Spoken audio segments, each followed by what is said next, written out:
இந்த மந்திரத்தை 48 ஓதும் போது அந்த கல்யாணத்துக்கு உள்ள தடைகள் எல்லாம் விலகி சுவாமியோட அருள்படி சீக்கிரம் நிச்சயமாயிடும்.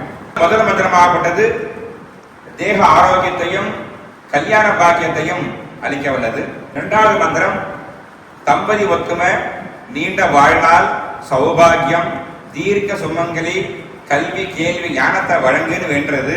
மூணாவது மந்திரம் பின்னாடி வரும் சந்ததிகளாக சௌக்கியமாக இருக்கணும், வம்சம் தழைத்து வாங்க வேண்டும், புத்திரபாக்கியம் ஏற்படணும் அப்படின்னு வேண்டதான் மூணாம் மந்திரத்தோட அர்த்தம்.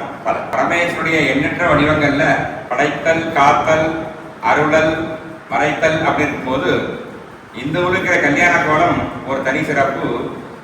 மானுட ரூபமாக மூலோகத்தில் கல்யாணம் பண்ணதுனால இந்த உள்ள சிவபெருமானுக்கு 2 கையில எல்லா தரத்திலையும் பார்த்தீங்கன்னா கல்யாணத்துக்காக சிவபெருமான் 4 கைகளோட மான் மழுவோட அப்படி வீட்டில் அருள் பாலிக்கிறார்.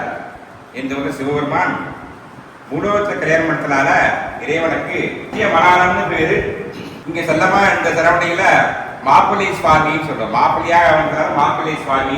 திருவாரூர் மாவட்டம் குடவாசல் வட்டம் திருவீலி மீளலை வீலிநாதீஸ்வரர் திருக்கோவில்ல தான் இருக்கிறோம். இந்த கோவில்ல என்ன சிறப்புன்னு பார்த்தீங்கன்னா, இங்க இருக்கக்கூடிய மாப்பிள்ளை சுவாமி, இந்த ஊர் மக்கள்லாம் இங்க இருக்கக்கூடிய சுவாமியை வந்து செல்லமா மாப்பிள்ளை சுவாமின்னு அழைக்கிறாங்க.